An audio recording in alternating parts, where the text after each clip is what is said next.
You're on a packed train, scrolling, surrounded by strangers, completely alone. 8 billion people share this planet with you right now. But that crowd is brand new. We were almost never here. So when was the loneliest moment in all of human history? The answer is hiding inside your own DNA right now. Geneticists noticed something strange. Humans are unnaturally similar to each other. Two neighboring chimp populations differ more than two humans from opposite hemispheres.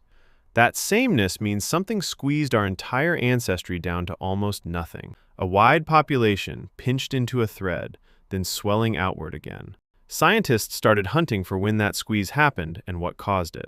The first suspect sat in Indonesia. Not a mountain, a wound. 74,000 years ago, Mount Toba erupted on the island of Sumatra. It threw out 2,800 cubic kilometers of rock. Ash fell on India, meters deep, thousands of kilometers away. Sulfur climbed into the stratosphere and dimmed the entire planet. In 1998, anthropologist Stanley Ambrose called it a volcanic winter. Forests died back. Small bands of humans starved in the dark. He estimated as few as 10,000 humans were left alive. Every person on Earth would have fit inside one small stadium. But here's where it gets stranger. Toba may be innocent. At Pinnacle Point, South Africa, people lived right through the ash. Lake Malawi's sediment cores show no ecological collapse afterward either. So the real squeeze must be buried somewhere deeper in time. In 2023, a team led by Wang Jie-hu published something startling. Their method, FitCol, read population sizes back across 1 million years. Around 930,000 years ago, we crashed to 1280. The curve falls off a cliff, then flatlines just above zero. And it stayed down there for 117,000 years. Thousands of generations lived and died with almost nobody else alive. A few figures around a fire and nothing beyond them for horizons. Nearly 99% of our lineage's diversity vanished in that collapse. The likely killer was climate. Glaciers, cooling oceans, and relentless African drought. And the fossil record goes strangely quiet at exactly that moment. Which raises an uncomfortable question. Were we ever meant to make it? One bad decade ends everything, and nobody remains to notice. But that squeeze may have made us. Bottlenecks don't only destroy. One recent estimate puts a chromosome fusion near that same window. 24 pairs became 23. That fusion still sits in you. In a population that tiny, one mutation spreads to everyone fast. The loneliest era may have been the forge that shaped us. And that wasn't our last close call. We got thin again.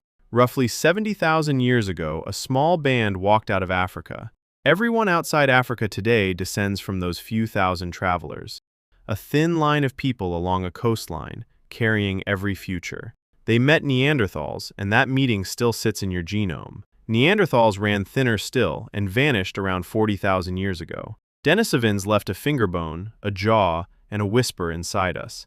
There were once many kinds of humans. Now there's only one. Jump forward. The Black Death took half of Europe in years. Villages emptied. Fields went unplowed. Survivors walked through silent streets. And yet hundreds of millions remained. By ancient standards, that's crowded. 1,200. Then millions. Then 8 billion. The bars barely compare. Compress our whole story into one day. Emptiness fills the morning. The 8 billion arrive in the final flicker before midnight. Behind you runs a chain 1 million years long, unbroken. Not one ancestor died childless. Not one link failed. Ever. You're standing at the end of a line stretching past the horizon. Every mitochondrial and Y chromosome line funnels back to a few people. So everyone you pass is family, a few thousand generations removed. Today, loneliness is a feeling. Back then, it was a number. Imagine what those 1,200 would make of your train car. They never knew they were the end. They just kept going. So look up from the phone for a second. Every stranger around you is the payoff of that impossible emptiness. We were almost nobody. Somehow, we became everyone.